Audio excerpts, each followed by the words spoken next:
Boom! It's Thursday. We're back. Let's jump right into it. First thing, what to watch. All right, school is coming, right? School's coming. I have no answer about how to do school, so this is not the place for that. But I do have something for you. Students, I've got the perfect thing so you can be in your classroom virtually and you can have Netflix on in the background. And parents, I've got the perfect thing for you to watch on Netflix so you'll feel so much smarter, at least maybe making your students think you're smarter. And that's what to watch this week. Jeopardy is putting episodes on Netflix. So now you can binge Netflix and at least feel smarter or have an excuse to have something educational on in the background. So my pick this week, what to watch, Jeopardy. Maybe you'll learn a thing or two, maybe not, but it won't hurt. Second thing, who's having the best week? That's right, all you soccer fans. You finally got your soccer team in Charlotte. It's coming, Charlotte FC. That's right, Charlotte will have a Major League Soccer team coming soon. And I mean, that just makes Charlotte that much better, right? I mean, can we just go ahead and move the hockey team out of Raleigh and put it in Charlotte too? And while we're at it, let's just make Charlotte the capital of North Carolina. I mean, we should be, right? Sorry if Raleigh is dear to your heart, but let's go ahead and put Charlotte as the capital of North Carolina. We've got all the sports teams. We should just get the hockey team. Now if we just figure out how to get a Major League Baseball team here, it would be the perfect place to live, except it's been super hot lately, and I'm ready for the weather to cool down. Snack cake battle time. This is the last matchup in the first round. Today we have the Cosmic Brownie and the Strawberry Shortcake. It's going to be a good one. I keep forgetting to mention this every week, right? Let's jump into this. Look how small snack cakes are. Can we get that fixed? Like, can somebody? It's election year. Can somebody run on the fact that we get snack cakes bigger, or at least what they used to be, half of what they used to be? I mean, these are small. We got to get snack cakes bigger. Snack cakes bigger. 2020. Let's make it happen. All right, let's jump into the Cosmic Brownie. Never had a Cosmic Brownie, so we're gonna hope this is better than a Nutty Buddy experience, right? It's hard to mess up a brownie though. I like it, nice and solid. They act like they give you two, but it's all one piece. I'm in if it's one piece.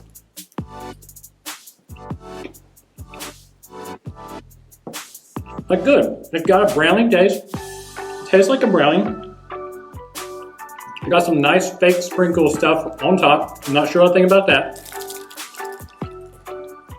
That's good. That's solid. That is solid. It's a solid brownie. It is what it is. It's a brownie.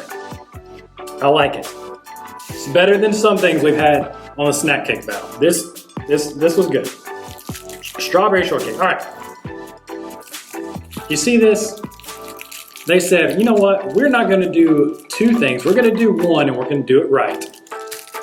Take notes, Swiss cake roll, Nutty Buddy, all you others that put two in a package and try to fool us. Just do one right and don't do two wrong. That's all I'm asking. All right, this is solid. Staying together better than the Swiss cake.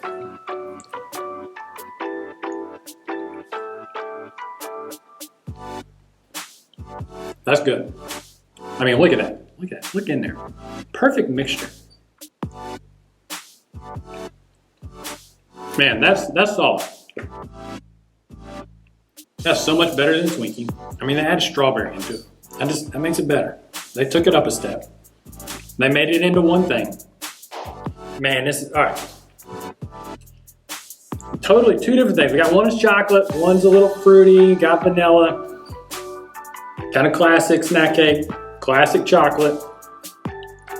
Man, somebody's going on to the next round. All right, so here's the thing. Think about when you're in school and it's pizza day at school, right?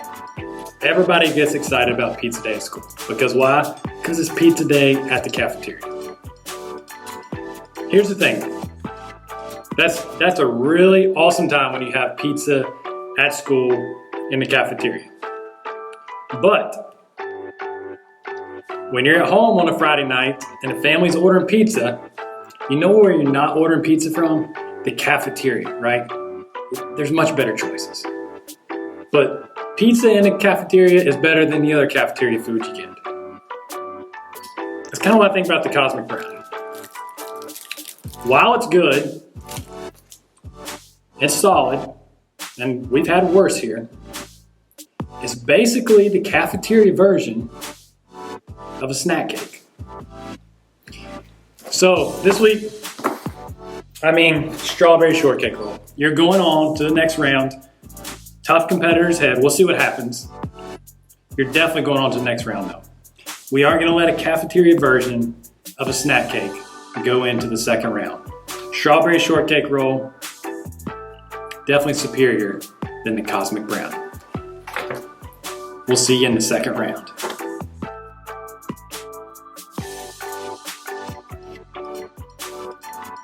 This week, I'm excited. We have a special guest with us this week. His name's Stephen Wagner. And some of you students know Stephen from the Great Escape. Some of your parents might have seen him in pictures or videos from when we go to camp. Stephen grew up in Mississippi and now is in the Big Apple, New York, pursuing an acting career. And also, Stephen, in his downtime, likes to help out on the stage of youth retreats and summer camps. And we're going to ask him a few questions about that. Let's jump into our interview with Stephen. But I want to jump right in with you, Stephen, and do a little underrated or overrated. So I'm going to give you something. You tell me overrated or underrated. Okay. All right. New York style pizza. Underrated. Underrated. The state of Mississippi. Underrated. Underrated. You might not hear that much, but underrated. Got it. Summer. Underrated. I love the summer. Everything's underrated. Hamilton. Overrated. Oh, you might upset some people on that one. I'm definitely gonna lose some followers. I have reasons, but go ahead. Chick-fil-A. Underrated. Well, it's like perfectly rated because it is so good. You gotta choose one. Okay, we'll go with underrated. I like the cool wrap, like that cool wrap thing, and I think that is underrated because it's delicious with the avocado. What about the new mac and cheese at Chick-fil-A? Oh, it's so good. Underrated or overrated? I guess an underrated? Underrated. It's so good. Okay. Tom Hanks. Oh, underrated. Oh. We got a little thing going here on the Thursday Hangout about Tom Hanks. Some of us are not fans. Some of us think he's quite overrated. But you're probably gonna gain your followers back because you said underrated. Okay. We can discuss this offline a little more. Okay. Last thing, smooth jazz. Oh, fully underrated. Fully underrated. Got it. All right, Stephen, you do a lot of stuff during the summer. You help out youth retreats. You spend the summer going to a lot of camps and stuff. So I want to ask you, why do you think it's important for students to go on retreats or go to camp? Yeah, great question. I personally, so like life can just get so much. It can just like be a lot sometimes. And I feel like sometimes Sunday nights and Wednesday nights and Sunday mornings at church, even though they're so good for us, they sometimes just like aren't enough. And if you go on these retreats and camps and stuff, it gives yourself a minute to sit back and not have to worry about the nitty gritty of each day. Oh, I've got to get home in time to do my homework, or I've got this beforehand or this afterwards, and like fit it all in my schedule. Like that's the only thing on your schedule. And it gives you a chance to like sit back, relax, really like experience God and kind of do like not like a shut down reset, but like just a reboot. Yeah. That's how I feel about it personally. It's just kind of like a chance to kind of get readjusted. And like if I'm like feeling off with things, like just kind of puts everything in perspective and gets you a minute to really sit with God and not have to worry about everything that's going on. Yeah, and we've talked a lot on the Thursday Hangout with other people about how things are just so busy. And even during the quarantine, a lot of people have mentioned during these shutdowns, it's been nice to slow down a little bit. And I agree with you totally that I think one of the great things about a retreat or camp is that time to slow down and think about your faith and think where it's at and just spend that time with God. and examine that a little bit. Yeah, I definitely totally agree with you about that. Oh wait, can I add to that? It's Yeah, yeah. something the I had it. It just hit me. Oh, there it is. Okay. Also like the people that you spend that time with, like y'all, like you usually experience something special with them, and that's like time that you don't get with other people, even if it's the exact same people that are on like a Sunday night, like to a T, the same people. Yeah. Something special happens with that group when you're at a camp or a retreat, and I think that's really important, and God uses that when we like go back into our normal life, that you've had that time with them in that setting and with God, and it's just kind of, it's almost like another shield or like set of armor to like help push against sin and Satan and all that, because you've got like your team now, you know. Yeah, no, that's good. So Stephen, you've moved from Mississippi now to the Big Apple. You're up there in the Big Apple, New York. I want to ask you, what's been tough about that move? And second part of that question is, how has your faith helped you from moving somewhere you grew up and knew everybody to a totally different place that you really don't know anybody, but it's a city filled full of people? Yeah. What was the first part of that again? What's been tough or good about that move, and then how's your faith affected that? So what's been tough is definitely going from being a big fish in a small pond to a teeny tiny tadpole in a ocean. But it, like with the challenges and toughness that comes with it, there are definitely like rewards. Like when you do make, like one of my best friends now, I like made in New York and blah, blah. And now it's like, at first I didn't have any friends, moved up there all by myself. And so when I made that like first friendship and I found out that like that was going to be, I mean, she's a Christian, she is originally from the South, that kind of thing. And when I realized that like we would be friends for life, it was like, that was such a success. And like any time that you like overcome, I had a really hard time getting a job when I first got there. And when I finally got one and I really loved it, like that was a big win. And it just like makes you feel good. I think I really struggled with community and still do struggle with community, especially like a church community. Yeah. It's just because it's such a different world up there. And so I'm still, even 3 years later, like trying to adjust to that world in like my faith and stuff. But at the same time, I've always been the kind of like a planner, very much like everything has to be like written out perfectly. And like I like a schedule and very like ping, ping, ping. And when the moment I decided to move to New York in January of 2017, and I moved in August, and that moment that I decided to move, I realized that like that was all going to have to go out the window. And I became very much just like a go with the flow kind of guy, and like trusted Jesus way more than I ever had before. And so like I moved without a house, without a job, not a lot of money. Luckily I have very nice parents to help me get me on my feet when I first got there. But I think like that really tested my faith more than most anything else in the world, because I was like, I don't know what I'm doing, but I definitely feel called to the city. And so I'm just gonna have to like trust that when I get there, everything's gonna work out. And I have seen that like almost every single day since I've moved there. God just like working in a way of like, okay, well, I don't know what's gonna happen today. Like, here we go. Let's see what happens. And God just like always shows up. And when things like aren't going well, or like money's running out, or like this job isn't going well, or XYZ or something, like he always just like pulls through at the perfect time. And it's like really shown me how much you really do have to like trust God. So now as you're pursuing acting in New York, you're also working with inner city kids. And tell us what's been great about that. I think that kind of came out of something you hadn't planned, and now it's something I think, talking to you a little bit, you really enjoy. And Yeah, I do like it. It was, so one of our mutual friends, she's the work group boss at camp, Senate Smith. She's my roommate, one of my best friends from Mississippi. She moved to New York this past year and got a job working with kids, but she's like in the office. And then I ended up getting a job being like in the field, coaching inner city kids, track and field and like recess and that kind of thing. And at first it just sounded like, yeah, that's the perfect like next job it'll work. I love students and young people and being exciting with them. And it's just been like so perfect.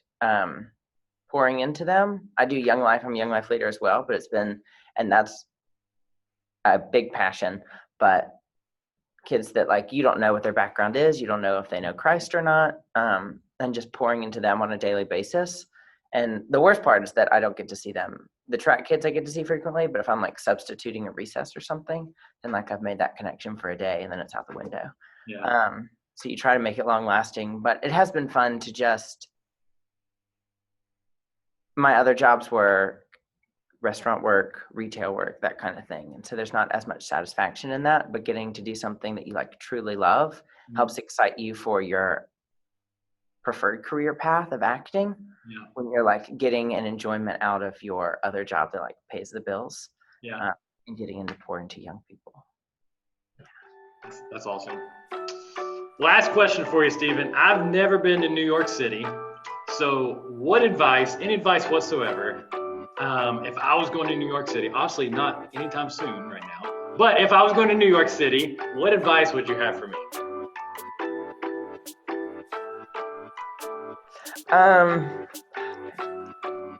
Don't take a break. Like, it's a very exhausting city, whether you're there for like life or you're there for like a hot minute.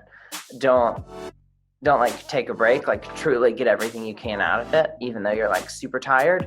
I recommend asking people, so asking me, things you would recommend, but also like do a ton of research, because there's just like so much there that it's impossible to fit it into one trip. Like I've lived for 3 years and taken trips and still haven't done anywhere close to everything. So taking time to like really research the things that seem fun to you, and don't be afraid to like go outside of the classic touristy stops. Granted, I love those, and like they're so great, like Statue of Liberty, Empire State Building, blah blah blah. Like those are phenomenal. Definitely do those, but don't be afraid to like do some like deep digging and find the like crazy rare stuff that's like a hole in the wall restaurant, like down on the water doing something silly. Because that sometimes can turn out to be the best thing. One time a friend came to visit, and she found this restaurant in the East Village I didn't know about. It's called Drunken Dumpling, and I don't know if they know what a dumpling is. I'm sure they do. We're from the South. We know what dumplings are. So it's like it was like a giant dumpling, and they like stick a straw in it, and you suck all the juice out of the inside. But it's like this big. Interesting. It was really good. Only in New York City. Only in New York City. Only in New York City. Well, Stephen, thanks for spending some time with us this Thursday. And I'm sure I'll be talking to you soon. And our students, hopefully we'll be seeing you soon. Maybe we can get you down here for a retreat or camp whenever we can begin to do those things again. Hopefully we can see you next summer at camp. That'd be fantastic as well. So thanks for joining us, Stephen. And we'll see you guys next week. Bye, guys.